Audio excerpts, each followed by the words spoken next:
बिस्मिल्लाहिर्रहमानिर्रहीम। अस्सलाम वालेकुम। आज हम करेंगे 59वां idiom, all bark and no bite. Bark कहते हैं भौंकने को, कुत्ते के भौंकने को, एंड नो बाइट और ये बाइट कहते हैं कुत्ते के काटने को। इसका इडियम के अंदर तर्जुमा ये है कि सिर्फ बातें ही बातें की जाएं, काम कोई ना किया जाए। दावे बड़े बड़े किए जाएं लेकिन उन पे अमल ना किया जाए। अब हम आते हैं अंग्रेजी में। अंग्रेजी में है कि कोई शख्स जो बहुत अग्रेसिव हो but not willing to engage in a fight.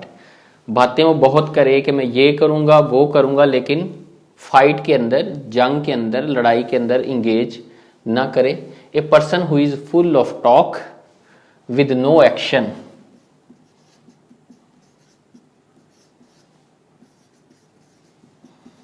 एक शख्स जो सिर्फ बातों से भरा पड़ा हो लेकिन काम कोई ना करे, वहां हम आल बार्क एंड नो बाइट जो है वो इस्तेमाल करते हैं।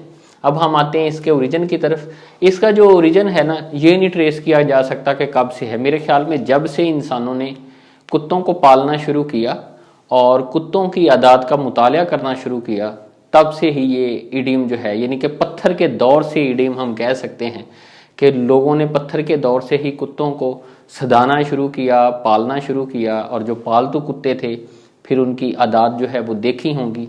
एक जो कुत्ता है पालतू, वो किसी भी अजनबी शख्स को देख के, किसी भी चोर को देख के जिसको वो पहचान नहीं सकता, या किसी दूसरे कुत्ते को देख के भौंकता है।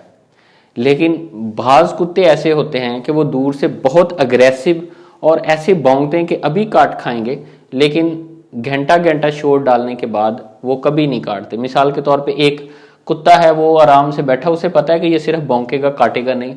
जो दूसरा छोटा कुत्ता है वो सिर्फ भौंकता जाएगा, शोर करेगा। अब ये वाली जो हैबिट थी, इससे लोगों ने ये नतीजा अखज किया कि ये काटता नहीं, यानी कि काम कोई नहीं करता, सिर्फ शोर करता है। वो वाली चीज इन्होंने इंसानों के ऊपर लागू की कि एक शख्स है वो कहता है कि मैं ये वाला काम करूंगा, ये वाला कर दूंगा, वो कर दूंगा, चाहे वो जंग के अंदर हो, चाहे वो आम रूटीन के काम हो, लेकिन वो काम ना करे और उसका नतीजा जो है वो कुछ भी ना निकले।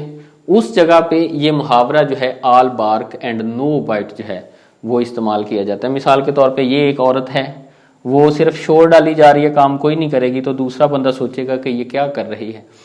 तो हम अब आते हैं कि ये कब से प्रिंट के अंदर इंग्लिश लिटरेचर में चलता आ रहा है। ये एक न्यूज़पेपर है, द कॉलोनियल टाइम्स न्यूज़पेपर, 1829 में, 1829 में अगर हम पीछे जाएं ना तो वहां तक मिलता है। हो सकता है पीछे भी हो, लेकिन मुझे यहीं तक रिकॉर्ड मिला है 1829 में। सबसे पहले ये वाला मुहावरा आल बार्क एंड नो बाइट जो है इस न्यूज़पेपर ने पब्लिश किया है। उसके बाद एक और है द बैनर न्यूज़पेपर, इसने 1853 में। फिर उसके बाद बहुत से ऑथर ने इसको अपनी किताबों में पब्लिश करना शुरू किया और ये पॉपुलर हो गया। अब हम आते हैं मिसालों की तरफ। तो पहली मिसाल है, Alina said she would clean the dishes days ago. कुछ दिन पहले अलीना ने कहा था कि मैं सारे बर्तन धो डालूंगी, बट दे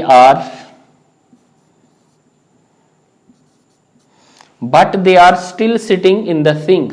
लेकिन वो अभी तक में पड़े हैं। She is all bark with no bite. वो सिर्फ बातें करती है, काम कोई नहीं करती।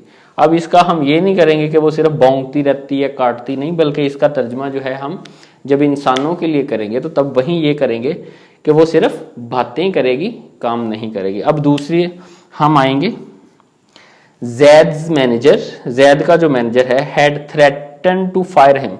उसने कई मरतबा उसे मुलाजमत से निकालने की धमकियां दी। If he came late again, अगर वो दोबारा लेट आता है।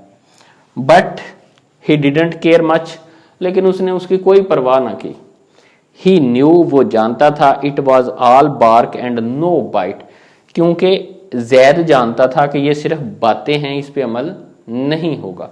तो मेरा ख्याल है कि ये सारी हिस्ट्री के बाद आपको इंशाल्लाह ये इडियम नहीं भूलेगा। ये आसान भी है, आल बार्क एंड नो बाइट। आम हर शख्स ने कुत्ते की इस आदत को देखा है कि अक्सर कुत्ते सिर्फ भौंकते हैं, वो काटते नहीं हैं। तो इंशाल्लाह ये इडियम नहीं भूलेगा। अगले इडियम तक के लिए मुझे इजाज़त दीजिए। अल्लाह हाफिज़।